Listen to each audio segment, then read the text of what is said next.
Hello दोस्तों, zoology world में आपका स्वागत है। इस वीडियो में मैं आपको एमएससी जूलॉजी सेमेस्टर 3 के सिलेबस के बारे में बताऊंगा। फुल सिलेबस जो कि एमएससी में क्या होता है, तो आपका कोर कोर्स होता है। वो कोर कोर्स मतलब आपकी सब्जेक्ट रिलेटेड जो भी टॉपिक्स होते हैं सब वो होते हैं कोर कोर्स। और तो कोर कोर्स फर्स्ट सेमेस्टर में क्या होते हैं, तो core course 1 to core course 4 means total 4 paper जो हैं आपके 400 मार्क्स के, वो जो हैं आपके सेमेस्टर फर्स्ट में होते हैं। और सेमेस्टर सेकंड उसमें की कोर कोर्स अर्थात CC5 से लेकर CC9 तक आपको सेमेस्टर सेकंड में होते हैं, जो कि आपके सब्जेक्ट रिलेटेड होते हैं। तो कोर कोर्स 5 जो है आप देख सकते हैं स्क्रीन पर, वो है CC5 इन्वायरमेंटल साइंस। और इस इन्वायरमेंटल साइंस में आपको 5 यूनिट्स होते हैं, टोटल 5 यूनिट्स होते हैं। टोटल 5 यूनिट्स को इस तरह से बांटा गया है: unit first, unit second, unit third, unit fourth and unit 5। तो यूनिट फर्स्ट जो है आप देखोगे उसमें यूनिट फर्स्ट में है, स्क्रीन पे आप यूनिट फर्स्ट जो आप देखे होगे, जो आप एरो देख रहे हो यूनिट फर्स्ट, उसमें है concept and dynamics of ecosystem. Concept and dynamics of ecosystem, उसके अंदर 1.1 में abiotic factor and biotic factor, 1.2 energy flow के अंदर जो है Lindeman rule of trophic dynamics, और दूसरा energy flow models, several energy flow models हैं वो आ जाते हैं। फिर 1.3 में जो है बायोजियोकेमिकल साइकिल्स आप जानते होंगे, उसमें जैसे कि nitrogen cycle, carbon cycle, sulphur cycle and phosphorus cycle, ये डिटेल में आप पढ़ोगे। फिर 1.4 में hydrological cycle that means water cycle, वह आप पढ़ोगे। ये 4 टॉपिक्स यूनिट फर्स्ट में हो गए। और यूनिट सेकेंड आप एरो देख रहे होगे, यूनिट सेकेंड जो है principle pertaining to limiting factors जो होते हैं ना, उसके प्रिंसिपल जो होता है उसके बारे में आप पढ़ोगे। उसमें है 2.1 में आप देखोगे Liebig law of minimum and Shelford's law of tolerance. ये जो है आपका 2.1 में आ गया, Liebig law of minimum and Shelford law of tolerance. Next 2.2 में concept and law of limiting factor है। 2.3 में फैक्टर्स, कंपनसेशन एंड इकोटाइप्स, बहुत इंपॉर्टेंट टॉपिक्स हैं factors, compensation and ecotype. Further हम आगे बढ़ते हुए यूनिट थर्ड की तरफ आगे बढ़ते हैं। यूनिट थर्ड आप स्क्रीन पे एरो देख रहे होगे। यूनिट थर्ड है population growth, predation and regulation, जिसके अंदर 3.1 में डेमोग्राफी के अंदर life tables, generation times, net reproductive rate, reproductive values आते हैं। 3.2 में पॉपुलेशन ग्रोथ है। पॉपुलेशन ग्रोथ के अंदर exponential growth, Verhulst Pearl logistic growth model, ये जो है एक्सपोनेंशियल ग्रोथ पॉपुलेशन ग्रोथ में, और वर्होल्स-पियर्स लॉजिस्टिक ग्रोथ मॉडल, ये दोनों इंपॉर्टेंट से ये पढ़ोगे। आगे 3.3 में population regulation, extrinsic and intrinsic mechanism, ये पढ़ोगे 3.3 में आप। 3.4 में कॉन्सेप्ट ऑफ नीचे विड्थ एंड ओवरलैप, जो ओवरलैप नीचे जो आप पढ़े होंगे ये पढ़ोगे। फंडामेंटल एंड रियलाइज नीचे पढ़ोगे। रिसोर्सेज पर्टेनिंग कैरेक्टर डिस्प्लेसमेंट, ये आप पढ़ोगे। यूनिट 4 में आप पढ़ोगे climate change, carbon footprint, water security, उसके अंदर आप पढ़ोगे conservation of ground and surface water, जैसे सरफेस वाटर, ग्राउंड रिचार्जिंग, ये सब आ जाएगा आपका। फिर वाइल्ड लाइफ कंजर्वेशन है, लास्ट टॉपिक्स हैं ये यूनिट 4 में। ग्लोबल इन्वायरमेंटल इशूज़ के अंदर जो लास्ट टॉपिक है 4.4 वाइल्ड लाइफ कंजर्वेशन, उसके अंदर आप causes of extinction, national and international effort for conservation के डिफरेंट जो इफर्ट्स हैं राष्ट्रीय और अंतर्राष्ट्रीय स्तर पे, जैसे सिटीज़ हो गए, IUCN है, CBD है, फिर नेशनल पार्क्स एंड सेंचुरीज पढ़ोगे, बायोस्फीयर रिजर्व पढ़ोगे, wild life protection acts, different type of wild life protection acts पढ़ोगे। फिर आप लास्ट जो है आप एरो में देख रहे होगे पोल्यूशन बायोलॉजी पढ़ोगे। उसमें आप डिफरेंट टॉपिक्स हैं। 5.1 में आप पढ़ोगे पोल्यूटेंट्स और उसके sources and their classifications. Next 5.2 in which causes effects and control of water and air pollution के डिफरेंट टाइप ऑफ कॉजेज हैं, इफेक्ट्स हैं और कंट्रोल कैसे करेंगे वो पढ़ोगे। फिर बायो मैग्निफिकेशन एंड यूट्रोफिकेशन, ये 5.3 में है, काफ़ी इंपॉर्टेंट एंड इंटरेस्टिंग टॉपिक्स हैं, बायो मैग्निफिकेशन एंड यूट्रोफिकेशन। फिर आगे thermal and radioactive pollution, emerging pollutants, POPs and pharmaceuticals and bioindicators as index of pollution and their significance. तो bioindicators का क्या सिग्निफिकेंस है और उसको pollution index मान के ये आपको पढ़ोगे। तो ये आपको टोटल हो गए कोर्स 5 इन्वायरमेंटल साइंस, जिसके अंदर आपने देखा कि 5 यूनिट हैं। सब यूनिट के उसके अंदर ढेर सारे सब यूनिट्स हैं और पेपर जैसे आते हैं। तो 70 मार्क्स जो हैं टोटल ये CC5 के पेपर में मेन एग्ज़ाम होंगे और 30 मार्क्स इंटरनल एग्ज़ाम होंगे। 70 मार्क के जो मेन एग्ज़ाम होंगे उसमें 3 सेक्शन होंगे पेपर में, 3 घंटे का आपका पेपर होंगे। पहला सेक्शन कंपलसरी सेक्शन होगा जो कि 10 ऑब्जेक्टिव होंगे, जिसमें प्रत्येक ऑब्जेक्टिव 2 मार्क के होंगे, मतलब 20 मार्क के होंगे आपके ऑब्जेक्टिव। और पार्ट बी होंगे जो कि जिसमें 5 शॉर्ट क्वेश्चन पूछे जाएंगे, उसमें से आपको 4 के आंसर देने हैं और प्रत्येक क्वेश्चन 5 मार्क होंगे, मतलब 20 मार्क के पार्ट बी होंगे। और पार्ट सी जो कि लॉन्ग टाइप क्वेश्चन है, उसमें आपको 3 आंसर देने हैं, प्रत्येक क्वेश्चन 10 मार्क के होंगे, अर्थात 30 मार्क के होंगे पार्ट सी आपके 30 मार्क के होंगे। तो 30 मार्क के और पार्ट सी में 5 क्वेश्चन पूछे जाएंगे, उसमें से 3 आपको आंसर देने हैं। तो स्टूडेंट करना क्या है, आपको हर यूनिट से 5 यूनिट्स हैं CC5 में, उसमें से हर यूनिट से एक लॉन्ग क्वेश्चन पूछे जाएंगे और आपको आंसर लॉन्ग मात्र 3 के करने हैं 5 में से। तो आप 3 यूनिट को अच्छे से पढ़ लो जिससे आप लॉन्ग अटेम्प्ट करना चाहोगे। और पार्ट बी जो है शॉर्ट क्वेश्चन, जो कि प्रत्येक क्वेश्चन 5 मार्क्स में, उसमें भी 5 क्वेश्चन पूछे जाते हैं, आपको 4 आंसर करने हैं। तो 4 यूनिट आपको ठीक से पढ़ लेने हैं जिससे आप शॉर्ट आंसर करना चाहोगे और आपको हो जाएगा। तो फर्दर अब हम आपको अगले पेपर CC6 कोर्स 6 की तरफ हम आपको ले जाएंगे। इस कोर्स 6 में आप देखोगे, और कोर्स 6 आपके स्क्रीन पे आप देख सकते हो सेमेस्टर सेकेंड के। इस कोर्स 6 पेपर का नाम है बायो इंस्ट्रूमेंटेशन एंड बायोस्टैटिक्स। तो बायो इंस्ट्रूमेंटेशन जो है इसके अंदर और बायोस्टैटिक्स के अंदर सब कुछ सेम है, 70 मार्क और 30 मार्क्स इंटरनल के होंगे। और पैटर्न जो क्वेश्चन पूछने का है वो भी सेम ही है। इसमें भी 5 यूनिट्स हैं, unit 1, unit 2, unit 3, unit 4 and unit 5। तो unit first and unit second जो है ये आपके बायो इंस्ट्रूमेंटेशन के हैं, और यूनिट 3, यूनिट 4 एंड यूनिट 5 जो कि आपके बायोस्टैटिक्स के हैं। तो यूनिट फर्स्ट जो है बायो इंस्ट्रूमेंटेशन के, उसके अंदर 1.1 में आप स्क्रीन पे आप देखते होगे एरो आ रहा है, उसके अंदर जो है principle and uses of analytical instruments, pH meter, calorimeter, spectrophotometer, ultra centrifuge, काफ़ी इंटरेस्टिंग जो है टॉपिक्स है। pH meter, calorimeter, spectrometer and ultra centrifuge आप पढ़ोगे। और उसी में 1.2 में है यूनिट फर्स्ट में माइक्रोस्कोपी। उसके अंदर माइक्रोस्कोपी के अंदर principle of light, transmission electron, scanning electron, fluorescence, phase contrast and confocal microscope, photomicrography, ये पढ़ोगे। अब आगे यूनिट सेकेंड की तरफ आगे बढ़ते हैं।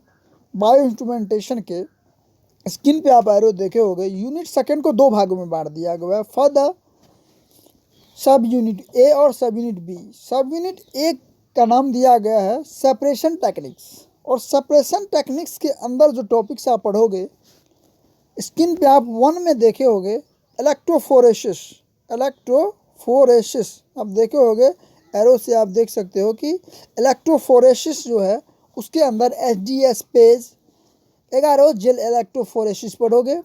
काफ़ी इंटरेस्टिंग ये टॉपिक है, 11 जेल इलेक्ट्रोफोरेसिस। और दूसरा जो है क्रोमेटोग्राफी, और डिफरेंट टाइप ऑफ क्रोमेटोग्राफी होते हैं, कॉलम क्रोमोग्राफी, GLC, HPLC होते हैं, ये पढ़ोगे। उसी में तीसरा है, थर्ड है organelle separation by centrifugation, organelle separation by centrifugation पढ़ोगे। फिर चौथा है cell separation by flow cytometry, आप स्क्रीन पे देख सकते हो। Cell separation by flow cytometry जो है आप पढ़े होगे, फ्लो साइटोमीटर नाम सुने होगे, काफ़ी इंपॉर्टेंट टॉपिक्स हैं। एंड डेंसिटी ग्रेडियंट सेंट्रीफ्यूगेशन, ये पढ़ोगे। और यूनिट सेकंड के 20 सब यूनिट में जो है इसका नाम दिया गया है इम्यूनोलॉजिकल टेक्निक्स। इसके अंदर आप RIA पढ़ोगे और एलिसा पढ़ोगे। एलिसा जो कि आप पढ़े होगे इंजाइम लिंक्ड इम्यूनोजॉर्बेंट एसे, और RIA मीन्स रेडियो इम्यूनो एसे, ये काफ़ी इंपॉर्टेंट टॉपिक ये पढ़ोगे। अब आगे यूनिट थर्ड की तरफ बढ़ते हैं। यूनिट थर्ड में आप पढ़ोगे एरो, आप स्क्रीन पे देख रहे होगे रेड एरो, उसमें 4.1 में है बेसिक कंसेप्ट जो कि बायोस्टैटिक्स के हैं। Basic concept in biostatics, biostatics के बेसिक कंसेप्ट। तो बेसिक कंसेप्ट के तहत क्या आता है, सैम्पलिंग डिजाइन, डाटा कलेक्शन कैसे करते हैं, स्केलिंग टेक्निक्स, ये आ गए।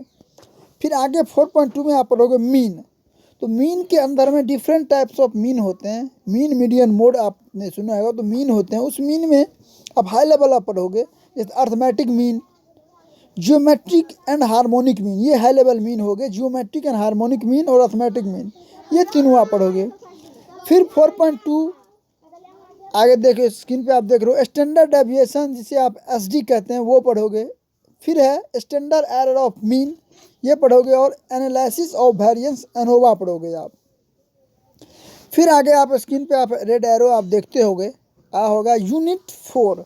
यूनिट 4 जो है उसमें आप पढ़ोगे कोरिलेशन। कोरिलेशन जो है उसमें दो टाइप के मेनली होते हैं, Carl's Pearson correlation and rank correlation, ये दोनों कोरिलेशन आप पढ़ोगे। और रिग्रेशन, तो रिग्रेशन भी आप पढ़ोगे यूनिट 4 में, कोरिलेशन और रिग्रेशन हो गए। फिर आप एरो रेड एरो आया होगा स्क्रीन पे यूनिट 5 पे, आप यूनिट 5 देखे होगे। उस यूनिट 5 में 1.1 है रूल्स ऑफ प्रोबेबिलिटी। प्रोबेबिलिटी आप पढ़े होगे, उसका रूल्स पढ़ोगे। फिर उसी के अंदर बाइनोमियल प्रोबेबिलिटी डिस्ट्रीब्यूशन पढ़ोगे, पॉइसन प्रोबेबिलिटी डिस्ट्रीब्यूशन पढ़ोगे, नॉर्मल प्रोबेबिलिटी डिस्ट्रीब्यूशन। तो ये तीनों डिस्ट्रीब्यूशन जो है बाइनोमियल, पॉइसन और नॉर्मल, ये पढ़ोगे। और लास्ट जो है यूनिट 5 में test of significance. Test of significance 5.5 में आप देख रहे होगे उसको, उसमें जो है आपको ची स्क्वायर टेस्ट और स्टूडेंट टी टेस्ट, आप एरो देख रहे होगे आया होगा स्टूडेंट टी टेस्ट, और उसके ऊपर ची स्क्वायर टेस्ट, ये आप पढ़ोगे। ये पढ़ने के बाद आपका इतना हो गया आपका CC6 bio instrumentation and biostatics के अंदर आ गए। अब आ गया आपको CC7 कोर्स 7, स्क्रीन पे आ गया होगा कोर्स 7, जिस पेपर का नाम है बायोकेमिस्ट्री। बायोकेमिस्ट्री आप स्क्रीन पे देख रहे हो, उसके भी अंदर 5 यूनिट्स हैं। 5 यूनिट्स हैं, तो 5 यूनिट्स में पहला यूनिट्स जो है स्क्रीन पे आप एरो देख रहे होगे, 5वां यूनिट जो है, तो पहला यूनिट जो आप स्क्रीन पे देख रहे हो, आप पहला यूनिट आप स्क्रीन पे देखो, स्क्रीन पे एरो आया होगा पहला यूनिट, उसका नाम है बायो एनर्जेटिक्स। तो बायो एनर्जेटिक्स के अंदर 1.1 में आप स्क्रीन पे देख रहे होगे law of thermodynamics, internal energy, chemistry में आप पढ़े होगे 12th में, इंथैल्पी, इंट्रोपी। फिर 1.2 में concept of free energy, Redux potential, energy rich compounds. 1.3 में mitochondrial electron transport chain and oxidative phosphorylation, काफ़ी इंपॉर्टेंट टॉपिक है आपका, mitochondrial electron transport chain and oxidative phosphorylation.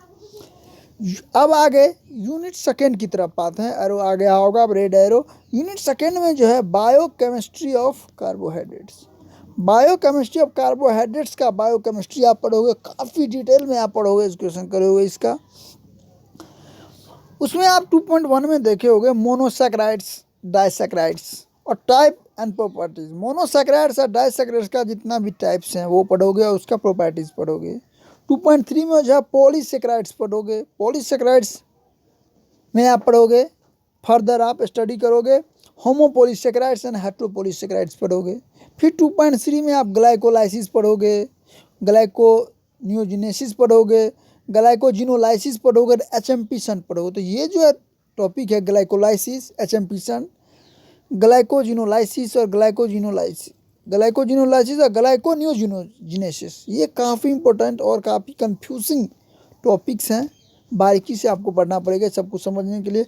आगे आप बढ़ते हैं यूनिट 3 की तरफ, CC7 के यूनिट 3 की तरफ, जिसका नाम है, एरो आप स्क्रीन पे देखे होंगे, biochemistry of protein and lipids. Biochemistry of protein and lipids, इसके अंदर 3.1 में आप पढ़ोगे primary, secondary, tertiary and quaternary and domain structure of protein. Protein का जो है primary structure, secondary structure, tertiary structure, quaternary structure and domain structure पढ़ोगे आप। और उसके आगे पढ़ोगे stabilising forces in protein structure. Protein structure में जो भी स्टेबलाइजिंग फोर्सेस होते हैं उसके बारे में आप डिटेल पढ़ोगे। 3.3 में आप स्क्रीन पे देखे होगे पेप्टाइड कन्फॉर्मेशन। पेप्टाइड कन्फॉर्मेशन में रामाचंद्रन प्लॉट पढ़ोगे, हेलिसेस पढ़ोगे, टर्न्स पढ़ोगे, शीट्स पढ़ोगे आप। फिर 3.4 आप स्क्रीन पे देखे होगे, एरो आ रहा होगा, उसमें है biosynthesis of urea. Biosynthesis of urea, urea का जो सिंथेसिस है वो पढ़ोगे।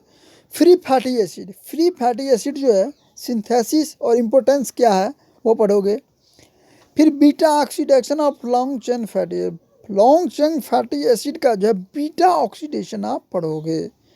उसके आगे आप आ जाओ यूनिट 4 में, CC7 का यूनिट 4 में। तो यूनिट 4 आप एरो देख रहे होगे, उस एरो में यूनिट 4 का नाम दिया हुआ है इंजाइम बायोकेमिस्ट्री। इंजाइम बायोकेमिस्ट्री के अंदर 4.1 में आप इंजाइम जो है का क्लासिफिकेशन एंड नोमेनक्लेचर, इंजाइम का different type of classification and their nomenclature आप पढ़ोगे। नोमेनक्लेचर का हिस्ट्री पढ़ोगे, रूल्स पढ़ोगे इंजाइम का आप। उसके बाद आगे आता है उसमें यूनिट 4 में mechanism of enzyme action.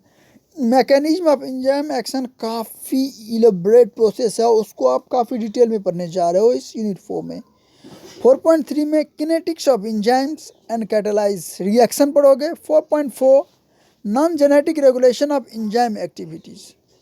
Non genetic regulation of enzyme activities, इसमें आपको दो है, feedback inhibition and allosteric inhibition पढ़ोगे। ए और बी में आपको दिया हुआ है, आप एरो में आप देख रहे होगे, ये पढ़ोगे। 4.5 जो है, ये जो आप देखोगे इसमें है फ्री रेडिकल्स।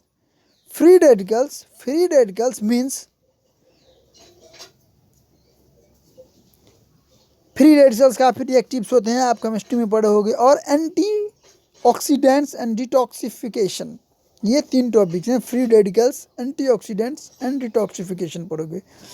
अब लास्ट जो है हम आते हैं यूनिट 5 की तरफ, रेड एरो आप देख रहे होगे, उसमें है principle of histology and histochemistry. Unit 5 में आप पढ़ोगे principle of histology and histochemistry. उसके अंदर है 5.1 में general principle of fixations and their fixatives. तो फिक्सेशन जो होते हैं, आप फिक्सेशन जो होते हैं उसके जनरल प्रिंसिपल क्या हैं ये आप पढ़ोगे। आप एरो आ गया होगा उसके सामने में, आप देखोगे। उसके बाद है आपका general principle of staining. Staining के जनरल प्रिंसिपल आप उसके अंदर जनरल प्रिंसिपल्स ऑफ फिक्सेशन आप पढ़े ही होगे। और उसका कितने टाइप ऑफ फिक्सेटिव्स होते हैं, डिफरेंट टाइप ऑफ फिक्सेटिव्स होते हैं, ये पढ़ोगे। फिर general principle of staining and types of dyes. Staining में जो डाइज का यूज़ होता है उसका टाइप, डाइज का बहुत सारा प्रकार पढ़ोगे। और जनरल प्रिंसिपल पढ़ोगे। और जनरल प्रिंसिपल ऑफ हिस्टोकेमिस्ट्री, पढ़ोगे। उसके अंदर कार्बोहाइड्रेट का जनरल केमिस्ट्री पढ़ोगे, हिस्टोकेमिस्ट्री पढ़ोगे, प्रोटीन का पढ़ोगे, लिपिड का पढ़ोगे, न्यूक्लिक एसिड का पढ़ोगे और एंजाइम का पढ़ोगे, जो कि आप देख रहे होगे कि ये आप पढ़ोगे। अब आगे फर्दर हम CC8 की तरफ ले जाते हैं, कोर्स 8 की तरफ, जो कि आपके स्क्रीन पे आ गया होगा, आप देखते होंगे स्क्रीन पे आपके आ चुका है। CC9 आ गया आपको पेपर। तो CC8 का जो आप पेपर पढ़ोगे, CC8 का, तो ये देखिए CC8 आपके स्क्रीन पे है। तो ये जो CC8 आपके स्क्रीन पे है, आप देख रहे होगे कि स्क्रीन पर आपके CC8 हैं। इस पेपर का नाम है बायोसिस्टमेटिक्स एंड इवोल्यूशन। इवोल्यूशन और बायोसिस्टमेटिक्स इस पेपर का नाम है। CC8 का कोर्स 8 का 5 यूनिट्स हैं टोटल। यूनिट फर्स्ट एरो आपके सामने आया होगा। यूनिट फर्स्ट जो है आप देखते होगे बायोसिस्टमेटिक्स। बायोसिस्टमेटिक्स उसके अंदर जो है आप पढ़ोगे definition and basis concept of biosystematics and taxonomy, its importance and application in biology, ये पढ़ोगे। Hierarchy of categories, outline and of classification of animals, important criteria use classification up to classes in each phylum। अर्थात hierarchy of categories ये detail में पढ़ोगे। Classification of animals का outline पढ़ोगे और बहुत सारा क्राइटेरिया जो है जो क्लासेस के अंदर इच फैलम का जो है क्लासिफिकेशन होता है उसके बारे में पढ़ोगे। और स्पीसीज कंसेप्ट पढ़ोगे आप। थर्ड पॉइंट आप देखोगे यहाँ पे एरो आपके सामने आ रहा है, वो है स्पीसीज कंसेप्ट। तो ये जो स्पीसीज कंसेप्ट है, स्पीसीज कंसेप्ट ये आप देखोगे। स्पीसीज कंसेप्ट में आपका biological and phylogenetic species concept, subspecies, other infraspecific categories, ये सब जो है इवोल्यूशनरी रिलेशनशिप अमॉन्ग्स टेक्स्टा, ये सब जो है स्पीसीज कंसेप्ट के अंदर आते हैं, ये आप पढ़ोगे। उसके बाद चौथा आप देखोगे एरो आया होगा, उसमें है international code of zoological nomenclature, that means ICZN, ये पढ़ोगे। International code of zoological nomenclature, उसमें डिफरेंट टाइप ऑफ है ऑपरेटिव प्रिंसिपल्स हैं, कैसे ये मतलब जूलॉजिकल नोमेनक्लेचर जो है इंटरनेशनल है उसका कोड कैसे ऑपरेट होता है, क्या रूल्स हैं, जूलॉजिकल नोमेनक्लेचर कैसे होता है, scientific names different type of taxa को क्या दिया गया है, ये पढ़ोगे। उसके बाद आप पढ़ोगे ट्रेंड इन टेक्सोनोमी। ट्रेंड इन टेक्सोनोमी पढ़ोगे, ये पांचवा है बायोसिस्टम में, लास्ट है यूनिट फर्स्ट में। उसके अंदर आप पढ़ोगे कीमोटेक्सोनोमी, साइटोटेक्सोनोमी, मॉलिक्यूलर टेक्सोनोमी। तो ये जो है यूनिट फर्स्ट बायोसिस्टमेटिक्स में, तो आप टेक्सोनोमी पढ़ोगे, बायोसिस्टमेटिक्स कंसेप्ट पढ़ोगे, हायरार्ची पढ़ोगे, ये पढ़ोगे, स्पीसीज कंसेप्ट पढ़ोगे, ICZN का ऑपरेटिव प्रिंसिपल पढ़ोगे, रूल पढ़ोगे। और ट्रेंड इन टेक्सोनोमी में कीमोटेक्सोनोमी, साइटोटेक्सोनोमी एंड मॉलिक्यूलर टेक्सोनोमी पढ़ोगे। अब आगे स्क्रीन पे देखे होगे रेड एरो आया होगा। Unit second pattern of genetic variation and natural selection. Pattern of genetic variation and natural selection, इसके अंदर जेनेटिक पॉलीमॉर्फिज्म आता है, वेरिएशन इन क्रोमोसोमल स्ट्रक्चर में वेरिएशन पढ़ोगे, protein structure and nucleotide sequence पढ़ोगे आप। उसी के अंदर आप पढ़ोगे concept of natural selection. Concept of natural selection जो कि आप पढ़े ही होगे, 12th में पढ़े होगे, 10th में है, ग्रेजुएशन में पढ़े होगे। उसके अंदर आप पढ़ोगे नेचुरल सिलेक्शन में डार्विनिज्म और न्यू डार्विनिज्म, काफ़ी डिटेल में पढ़ोगे आप। और ये जो डिफरेंट टाइप ऑफ थ्योरीज है, डार्विनिज्म, न्यू डार्विनिज्म, इसका ऑपरेशन कैसे हो ये पढ़ोगे। और mode of operation, natural selection जो पढ़े होगे, तो नेचुरल सिलेक्शन कैसे होते हैं, इसका क्या मोड है, तो stabilising forces of natural selection, directional and destructive modes of natural selection, ये आप पढ़ोगे यूनिट सेकेंड में। अब आगे स्क्रीन पे एरो आ गया होगा, यूनिट थर्ड जो है मॉलिक्यूलर इवोल्यूशन। मॉलिक्यूलर इवोल्यूशन के अंतर्गत आप देखोगे पहला है variation in evolution of protein and DNA sequences. तो वेरिएशन इवोल्यूशन होता है प्रोटीन में, तो उसका जो है प्रोटीन में वेरिएशन आते हैं और उसके DNA सीक्वेंसेस में कैसे आते हैं चेंजिंग, ये पढ़ोगे। मॉलिक्यूलर फेलोजेनीज पढ़ोगे, ये काफ़ी अच्छा टॉपिक्स हैं। Rate of molecular evolution and molecular clock, तो rate of molecular evolution and molecular clock ये काफ़ी इंपॉर्टेंट टॉपिक है आपका। Neutral theory of molecular evolution, molecular evolution का न्यूट्रल थ्योरी जो है ये पढ़ोगे। Origin of new genes and evolution of multi gene family, तो न्यू जीन का ओरिजिन कैसे होता है ये पढ़ोगे और evolution of multi gene family पढ़ोगे।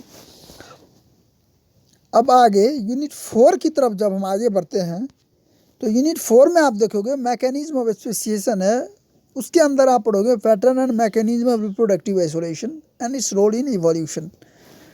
दैट मीन्स कि पैटर्न रिप्रोडक्टिव आइसोलेशन आप पढ़ोगे। इवोल्यूशन जब भी होते हैं तो आप देखोगे कि उसमें आप रिप्रोडक्टिव आइसोलेशन आ जाते हैं और ये जो ब्रीड है सो एक दूसरे से अलग हो जाते हैं।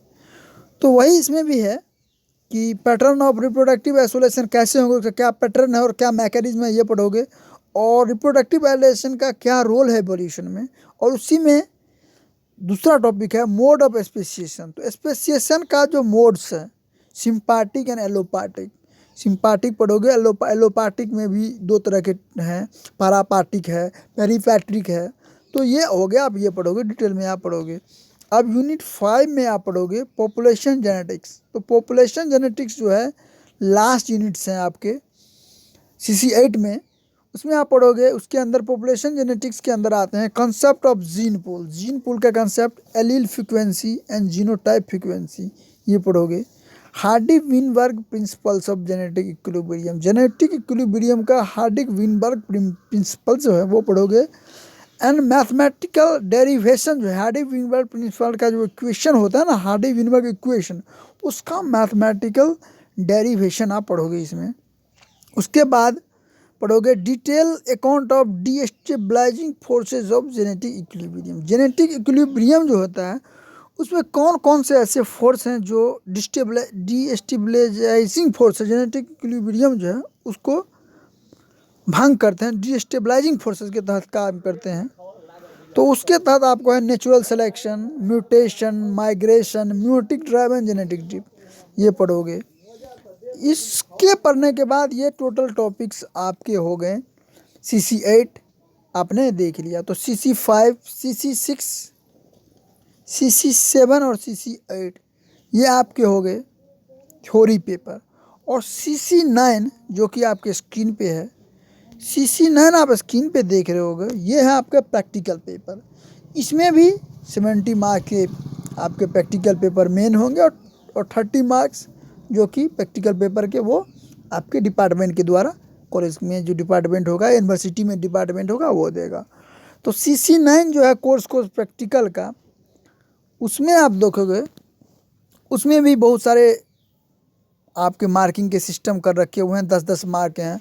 उसमें पहला जो है, आप स्क्रीन पे आप एरो देख रहे होगे, वन आप एरो देख रहे होगे कि 1 जो स्क्रीन पे एरो आया होगा, आप देखोगे एरो, इस एरो में है बायोकेमिकल एक्सपेरिमेंट्स। बायोकेमिकल एक्सपेरिमेंट्स, इसमें से आपको एक करना है और 10 मार्क के ये होते हैं। तो 4 सिलेबस में दिया हुआ है, ABCD, उसमें से मात्र एक करना और 10 मार्क का होता है। उसमें determination of salivary amylase activities, determination of salivary amylase activities, calorimetric estimation of glucose, urea, uric acid और एल्ब्यूमिन इन ए गिवन सैंपल। दिए गए सैंपल में ये कैलोरीमेट्रिक एस्टिमेशन करना है आपको। C में है separation of amino acid by paper chromatography. Paper chromatography के द्वारा एमिनो एसिड का सेपरेशन है। D है biochemical detection of glucose. Glucose का बायोकेमिकल डिटेक्शन करना है आपको। स्टार्च क्या करना है, प्रोटीन और लिपिड इन ए गिवन सैंपल करना है। आगे अगर आप आओगे, स्क्रीन पे आप देखे होगे रेड एरो आ गया सेकेंड में, वो भी 10 मार्क के हैं। उसमें क्या है, तो आपका स्पॉटिंग करना है आपको। स्पॉटिंग दैट मीन्स कि आपको स्पॉटिंग, जैसे आप माइक्रोस्कोप में कुछ स्लाइड्स होंगे उसको आपको देखने हैं और उसको देख के आपको फिगर आउट करना है, फिगर बनाना है आपको कॉपी पर। उसको प्रत्येक पार्ट्स को आपको स्पॉटिंग करना है कि ये पार्ट है, वो पार्ट है, और उसके आगे कमेंट्स, कुछ कमेंट्स भी आपको लिखने हैं। तो ये जो है आपके वो 10 मार्क के होते हैं। इसमें भी आप देखेंगे identify and comment upon the spots of evolutionary significance any of the flowing. तो आइडेंटिफाई करना है और कमेंट करना है आपको इवोल्यूशनरी सिग्निफिकेंस के, एनी वन ऑफ एक को करना है, 10 मार्क का। उसमें भी आपको 5 दे रखे हैं। उसमें आर्चियोप्टेरिस है, डार्विन फिंचेज है, सीरियल होमोलॉजी है in cephalothoracic appendage in prawn है, होमोलॉजी वर्सेस एनालॉजी, और adaptive radiation in beak of the birds. Birds के बीक में जो एडेप्टिव रेडिएशन है, इसमें आपको आइडेंटिफाई एंड कमेंट करना है, स्पॉटिंग करना है, 10 मार्क। और आगे है आपका एरो आ गया होगा, स्क्रीन पे देख रहे होगे, C तीसरा। उसमें आप हिस्टोकेमिस्ट्री है, उसके अंदर जो है आपको chemical determination involving flowing reagents, PAS है 5 जिसे कहते हैं, एल्सियन ब्लू है, Sudan black B, Sudan 3rd 4th fusion test जो आप पढ़े होंगे, methyl green, pyronin, mercury bromophenol, और या ये कर लोगे, इसका हिस्टोकेमिकल डिमॉन्स्ट्रेशन करोगे, PAS का, सूडान ब्लैक B का, एल्सियन ब्लू का, फ्यूजन टेस्ट का। नहीं तो preparation of temporary mount of any two of the specimen of planktons. Planktons आप पढ़ रही होगे, फाइटोप्लैंकटॉन्स होते हैं, उसका टेम्पोररी माउंट आपको बनाने हैं। ये भी 10 मार्क के होते हैं। तो 30 मार्क के हो गए आपके फर्स्ट सिटिंग में। और सेकेंड सिटिंग की सिलेबस की अगर हम बात करें तो उसमें भी 10 मार्क हैं। चौथा आप स्क्रीन पे देख रहे हो कि एरो आ गया होगा, उसमें environmental studies any of the following. आप any of the following environmental studies करना है तो मेजरमेंट ऑफ पीएच कैसे नापा जाता है ये आपको पढ़ के जाना है। Estimation of dissolve O2 water में कितना डिजॉल्व O2 रहता है उसका कैसे एस्टिमेशन करोगे, डिफरेंट प्रोसेस है, ये आपको पढ़ना पड़ेगा। एस्टिमेशन ऑफ फ्री CO2 करना है। Estimation of carbonate and bicarbonate alkalinity ये भी पढ़ना है। Composition and assessment of taxonomical diversity biodiversity in a habitat of grassland, arid and wetland, ये भी असेसमेंट करना है आपको बायोडाइवर्सिटी का जो है उसमें। और लास्ट है estimation of total hardness of A water, ये आपको करना है। तो ये भी 10 मार्क के हैं। अब आपके एरो आया होगा पाँचवा जो आप 10 मार्क की वो भी हैं बायोस्टैटिक्स से पूछे जाते हैं। उसमें आपको एक न्यूमेरिकल डैट मीन्स की standard deviation SD, standard error of mean, correlation या रिग्रेशन या टी टेस्ट या स्टूडेंट टेस्ट होता है, इसमें से एक न्यूमेरिकल्स रहेंगे। इसके बारे में आपको पढ़ने हैं, 10 मार्क के होते हैं। और छठा जो स्क्रीन पे आप देख रहे होगे ये है class record that means class में आपने जो भी एक्सपेरिमेंट्स किए हैं, रेगुलर में आपने जो भी किए हैं, जैसे आर्चोप्टेरिस हो गया, मेजरमेंट ऑफ pH हो गया, आपने जो किए हैं लेबोरेटरी में, एस्टिमेशन ऑफ डिजॉल्व O2, तो ये जो आप किए होंगे तो आपने क्लास रिकॉर्ड्स बनाए होंगे कैसे कैसे आपने किए हैं। तो उस पर 10 मार्क, जिसे आप प्रैक्टिकल कॉपी कहते हैं, उसमें 10 मार्क हैं। और लास्टली जो है आपका विवा वॉइस डैट मीन्स आपके कुछ क्वेश्चन ओरली मौखिक पूछे जाएंगे और उसके हिसाब से आपको नंबर दिए होंगे। तो दोस्तों ये आपका जो हो गया सिलेबस है सेमेस्टर सेकेंड MSc जूलॉजी का, जिसके अंदर आपने देखा कि CC5, CC6, CC7, CC8 और CC9 प्रैक्टिकल पेपर मैंने आपको दिखाए। और लास्ट पेपर जो है, जो कि जनरल पेपर होते हैं, उसका भी सिलेबस हम जल्द लेके आएंगे। तो इससे आप समझ गए होंगे कि क्या सिलेबस है सेमेस्टर सेकेंड PG जूलॉजी के। धन्यवाद।